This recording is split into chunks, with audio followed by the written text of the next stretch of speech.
Good morning, love. I'm so glad that you are here. We are at the beginning of a new month.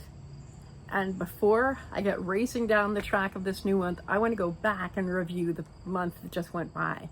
I think it's really important for me to do this, as it is every month, but I often don't take the time to do it. What about you? Do you often review what's gone by and what's ahead?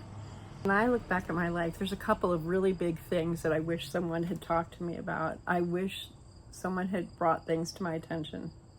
I need systems to help with my mindfulness. Maybe you do too. The other thought that I had is to, before this weekend is over and I go headlong into this next new month, is to look at the month in terms of grace, grit, and grow. You might remember this process from either in December when we were doing Vlogmas, or last summer, I made a video about grace, grit, and grow. When you look at the grace of your day, the grit of your day or week or month, and the growth that you're looking toward, the process of grace, grit, and grow actually has its foundation in like medieval times. It's been around for a long time, but it takes gratitude and makes it bigger. It takes the grace of gratitude, the things you're celebrating, the awe and wonder of life, and you state that, you note it, you don't move on without saying, wow, that was something else, that was great, that was fantastic, I'm so thankful for that. And then there's the grit, the stuff that wasn't so good. When people talk about gratitude, they oftentimes don't talk about the gritty stuff. But the gritty stuff is where we're working through things. It's where we can make a big difference. Even if things are awful, we can wake up the next day and go, oh, I learned from that. And the growth, where's your growth edge? What do you want to do because of the grace? What do you want to become because of the grit? Where do you want to grow next, whether you are 25, 55, 75? Always room for growth. Always room for getting better. Always room for sharing your life with those people who come after you. So here's the thing. I made a Grace, Grit, and Grow mini journal that you can download for free. I don't even ask for your email. I'll link to that in the description box. Please download that. Don't just download it, use it, please. Oh my goodness, I realize I have this resource. I need to share it with you. One of the things that nobody talked about that I wish they did is to get grounded in the right now, in the what just happened, before I leap into the what's next. So I want to bring that to your attention today so that you won't be able to say, well, nobody ever suggested that to me. I'm suggesting this to you right now. Let's look over the last month. Look for the highs, the lows, the mediums, the regrets, the things we want to still fix, the things we're going to let go of. Let's look at that for a second before we leap full force into the next month. Sometimes as we get older and we've left our careers behind, we stop thinking about what we experienced.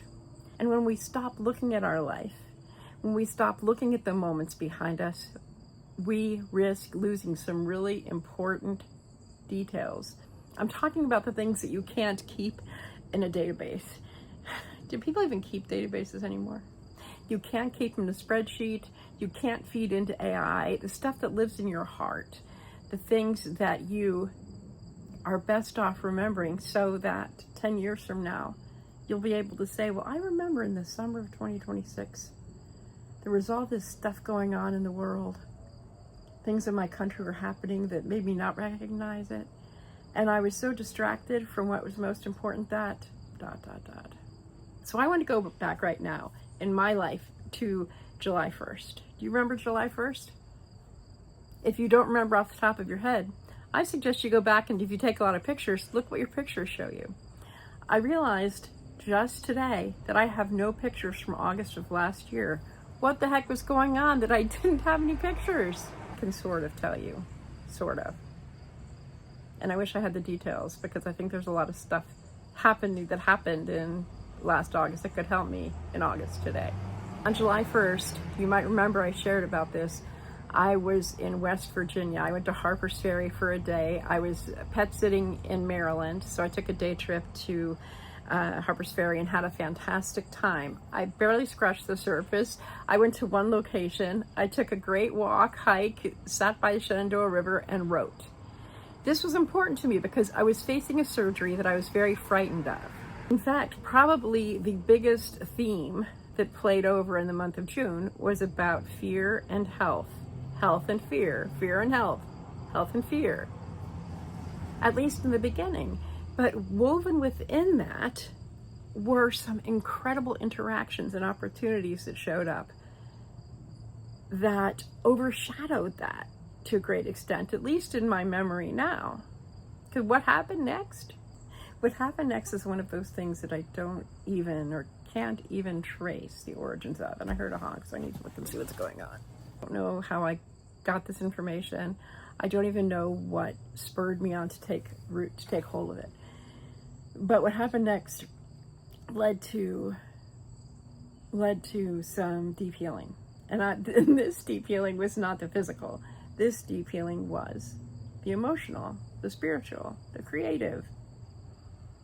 And even just in making this video, I'm making the connection between the physical and the spiritual, the sacred, the emotional. The thing I want to say to you is that one of my friends was talking about woundedness, almost in an apologetic way. No, we get wounded. We have things that happen to us that hurt us badly. And if we don't deal with them, guess what? They fester. They fester, believe me, I'm the queen of festering. Because what I'm most likely to do is to have this thing happen that was all fear, stress, worry, family stuff. There's a lot in June. There was a lot last month. There was a lot. And then this really great thing happened, and I could deny this other side. And the other side, where it was physical and it was painful and it required a lot of putting pieces together, puzzle pieces, snapping them in place,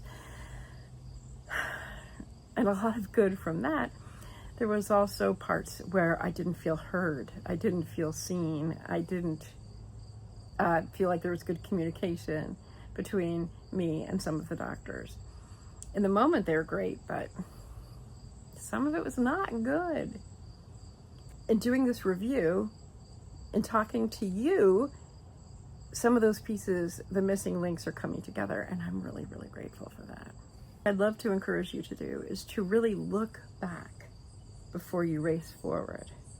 I don't remember when it was. Must have been before my surgery that I saw that there was an audition for a play, and I've talked about it on my live streams. And then I found out that I would need to do the audition over video, which I did. So by some miracle, I kept my eye on the ball. I made a video that I thought was terrible, but I had no choice. I had to get it in. I sent it in. By another miracle, they cast me. By another miracle, I have been in 3 rehearsals now. Tuesday, Wednesday, Thursday. Boom, boom, boom.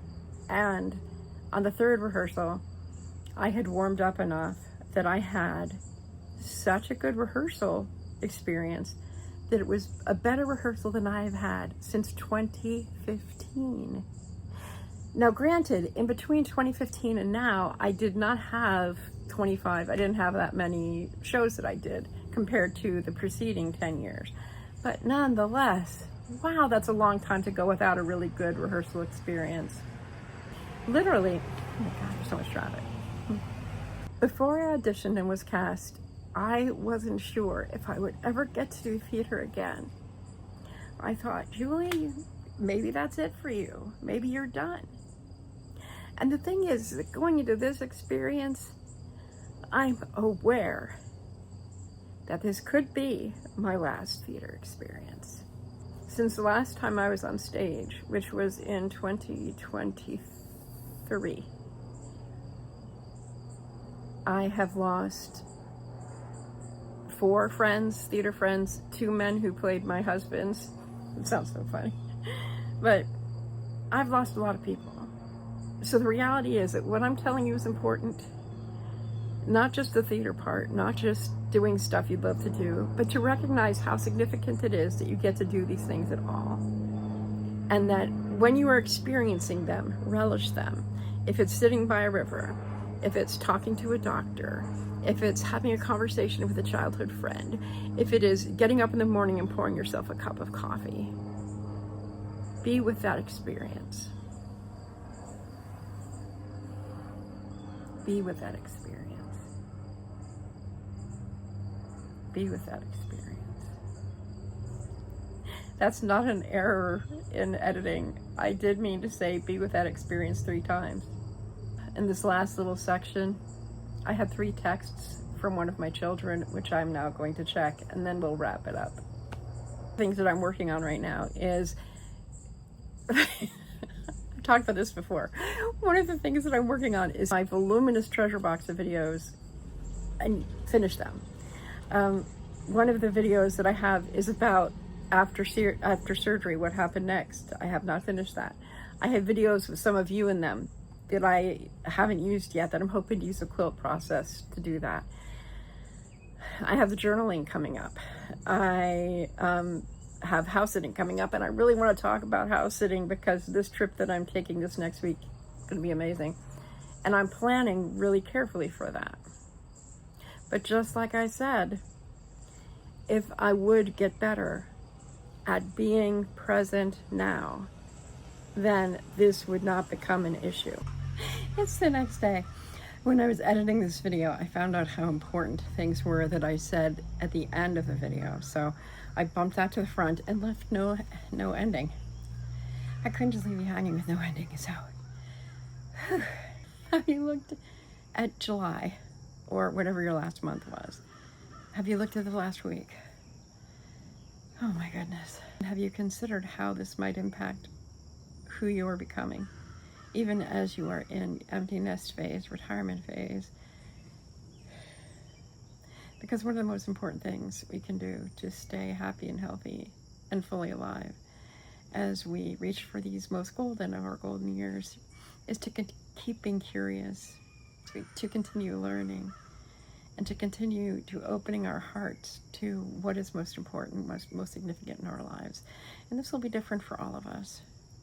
This is your opportunity to do exactly this before the next phase, the next month, the next week, the next day. Use that Grace Grit and Grow journal. Please download it. Check it out at least. Keep it nearby so you can be reminded, oh yes, that's right, says she who wrote it. And doesn't always use it. Does that, Dr. Heal Thyself. Thank you again. I'm so grateful you're in my life, and I really look forward to seeing you in the next video.